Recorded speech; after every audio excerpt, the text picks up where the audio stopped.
ஐயப்பனுக்கு துளசி மாலை அணிஞ்சு எதனால சபரிமலைக்கு போறாங்க அப்படிங்கிற ஒரு காரணத்தை பத்தி இந்த ஒரு வீடியோல தெரிஞ்சுக்கலாங்க. வீடியோக்குள்ள போறதுக்கு முன்னாடி மறக்காம என்னோட சேனலை சப்ஸ்கிரைப் பண்ணி வச்சுக்கோங்க. மறக்காம கமெண்ட் பாக்ஸ்ல சுவாமியே சரணம் ஐயப்பா அப்படின்னு கமெண்ட் பண்ணிட்டு பாருங்க. பந்தல ராஜா ஐயப்பனை வந்துட்டு புலிப்பால் கொன்ற சொல்லி காட்டுக்கு அனுப்புற விஷயம் எல்லாருக்குமே தெரியுங்க.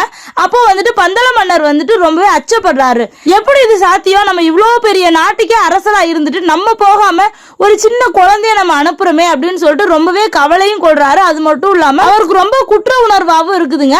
அதனால அவர் எந்த பிரச்சனையும் இல்லாம போயிட்டு வரணும் அப்படின்னு சொல்லிட்டு விஷ்ணு பகவானை இவங்களுக்கு துணைக்கு அனுப்புறது மூலியமா விஷ்ணு பகவானுடைய அம்சமான துளசி மாலையை இவங்களுடைய கழுத்துல போட்டு விடுறாங்கங்க.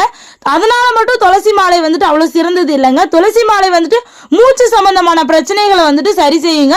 மலையில ஏறும்போது களைப்பு வராம இருக்கணும் அப்படிங்கிற ஒரு நோக்கத்தோடையும் இதே சம்பந்தப்பட்ட எந்த பிரச்சனையும் வரக்கூடாது அப்படிங்கிற ஒரு நோக்கத்திலையும் துளசி மாலையை அவங்களுடைய கழுத்துல போட்டு விட்டு பார்த்து பத்திரமா போயிட்டு வர சொல்லியிருக்காங்க.